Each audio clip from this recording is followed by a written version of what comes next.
29ನೇ ಅಧ್ಯಾಯ.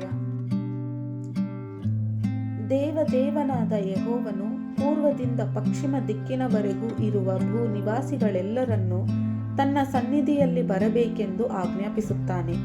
ಅತ್ಯಂತ ರಮಣೀಯವಾದ ಚೀಯೋನಿನಲ್ಲಿರುವ ದೇವರು ಪ್ರಕಾಶಿಸುತ್ತಾನೆ.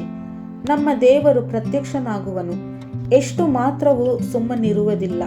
ಆತನ ಮುಂಭಾಗದಲ್ಲಿ ಬೆಂಕಿ ಪ್ರಜ್ವಲಿಸುತ್ತದೆ. ಆತನ ಸುತ್ತಲೂ ಬಿರುಗಾಳಿ ಬೀಸುತ್ತದೆ. ಆತನು ತನ್ನ ಪ್ರಜೆಗಳ ನ್ಯಾಯ ವಿಚಾರಣೆಯಲ್ಲಿ ಭೂಮ್ಯಾಕಾಶಗಳನ್ನು ಸಾಕ್ಷಿಗಳಾಗಿ ನೇಮಿಸುತ್ತಾನೆ. ನನ್ನೊಡನೆ ಯಜ್ಞದ ಮೂಲಕ ಒಡಂಬಡಿಕೆಯನ್ನು ಮಾಡಿಕೊಂಡ ನನ್ನ ಭಕ್ತರನ್ನು ನನ್ನ ಬಳಿಗೆ ಕರಕೊಂಡು ಬನ್ನಿರಿ ಎಂದು ಆಜ್ಞಾಪಿಸುತ್ತಾನೆ. ದೇವರು ತಾನೇ ನ್ಯಾಯಾಧಿಪತಿ. ಆತನು ನೀತಿ ಸ್ವರೂಪನೆಂದು ಆಕಾಶಮಂಡಲವು ಘೋಷಿಸುತ್ತದೆ. ಆತನು ಆಜ್ಞಾಪಿಸುವುದೇನೆಂದರೆ, ಪ್ರಜೆಗಳಿರ, ಇಸ್ರಾಯೇಲ್ಯರೇ, ದೇವರಾದ ನಾನೇ ನಿಮ್ಮ ದೇವರು. ನಿಮಗೆ ಖಂಡಿತವಾಗಿ ಹೇಳುತ್ತೇನೆ, ಕೇಳಿರಿ. ನಾನು ನಿಮ್ಮ ಯಜ್ಞಗಳ ವಿಷಯದಲ್ಲಿ ತಪ್ಪೆಣಿಸುವುದಿಲ್ಲ. ಸರ್ವಾಂಗ ಹೋಮಗಳನ್ನು ನೀವು ನಿತ್ಯವೂ ನನಗೆ ಸಮರ್ಪಿಸುತ್ತೀರಲ್ಲ.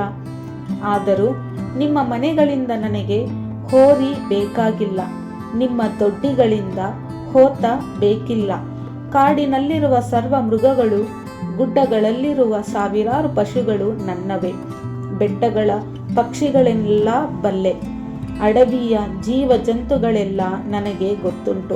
ನನಗೆ ಹಸಿವೆ ಇದ್ದರೆ ನಿಮಗೆ ತಿಳಿಸುವುದಿಲ್ಲ. ಲೋಕವು ಅದರಲ್ಲಿರುವುದೆಲ್ಲವೂ ನನ್ನದಲ್ಲವೇ? ನಾನು ಹೋರಿಗಳ ಮಾಂಸವನ್ನು ತಿನ್ನುವುದೂ ಹೋತಗಳ ರಕ್ತವನ್ನು ಕುಡಿಯುವುದೂ ಉಂಟೆ. ಸ್ತುತಿ ಯಜ್ಞವನ್ನೇ ದೇವರಿಗೆ ಸಮರ್ಪಿಸಿರಿ. ಮಾಡಿದ ಹರಕೆಗಳನ್ನು ಪರಾತ್ಪರನಿಗೆ ಸಲ್ಲಿಸಿರಿ. ಕಷ್ಟ ಕಾಲದಲ್ಲಿ ನನಗೆ ಮೊರೆಯಿಡಿರಿ, ಬಿಡಿಸುವೆನು, ಆಗ ನನ್ನನ್ನು ಕೊಂಡಾಡುವಿರಿ. ದುಷ್ಟರಿಗಾದರೋ ದೇವರು ಹೇಳುವುದೇನೆಂದರೆ, ನನ್ನ ವಿಧಿಗಳನ್ನು ಪಠಿಸುವುದಕ್ಕೆ ನಿಮಗೇನು ಬಾಧ್ಯತೆ ಉಂಟು? ನನ್ನ ನಿಬಂಧನೆಯನ್ನು ಉಚ್ಚರಿಸುವುದು ನಿಮಗೇನು ಕೆಲಸ? ನೀವು ನನ್ನ ಶಿಕ್ಷಣವನ್ನು ಹಗೆ ಮಾಡುತ್ತೀರಲ್ಲ, ನನ್ನ ಆಜ್ಞೆಯನ್ನು ಉಲ್ಲಂಘಿಸುತ್ತೀರಿ. ನೀವು ಚೋರರೊಡನೆ ಸಂತೋಷದಿಂದ ಸೇರುತ್ತೀರಿ. ಜಾರರ ಒಡನಾಟವೇ ನಿಮಗೆ ಇಷ್ಟ. ನಿಮ್ಮ ಬಾಯನ್ನು ಕೇಡಿಗೆ ಒಪ್ಪಿಸುತ್ತೀರಿ. ನಾಲಿಗೆಯು ಮೋಸವನ್ನು ನೇಯುತ್ತದೆ. ಸಹೋದರನನ್ನು ಕ್ಷುದ್ರ ಮಾಡುತ್ತಾ ಕೂತುಕೊಳ್ಳುತ್ತೀರಿ. ಒಡ ಹುಟ್ಟಿದವರನ್ನು ದೂರುತ್ತೀರಿ. ನೀವು ಹೀಗೆ ಮಾಡಿದರೂ ನಾನು ಸುಮ್ಮನೆ ಇದ್ದದ್ದರಿಂದ ದೇವರು ನಮ್ಮಂಥವನೇ ಎಂದು ನೆನೆಸಿಕೊಂಡಿರಿ. ಈಗಲಾದರೂ ನಾನು ಎಲ್ಲವನ್ನೂ ನಿಮ್ಮ ಮುಂದೆ ವಿವರಿಸಿ ನಿಮ್ಮನ್ನು ಅಪರಾಧಿಗಳೆಂದು ಸ್ಥಾಪಿಸುವೆನು. ದೇವರನ್ನು ಬಿಟ್ಟವರೇ, ಇದನ್ನು ಮನಸ್ಸಿಗೆ ತಂದುಕೊಳ್ಳಿರಿ. ಇಲ್ಲವಾದರೆ ನಿಮ್ಮನ್ನು ಹರಿದು ಬಿಟ್ಟೇನು. ನಿಮ್ಮನ್ನು ತಪ್ಪಿಸುವವರು ಯಾರೂ ಇರುವುದಿಲ್ಲ.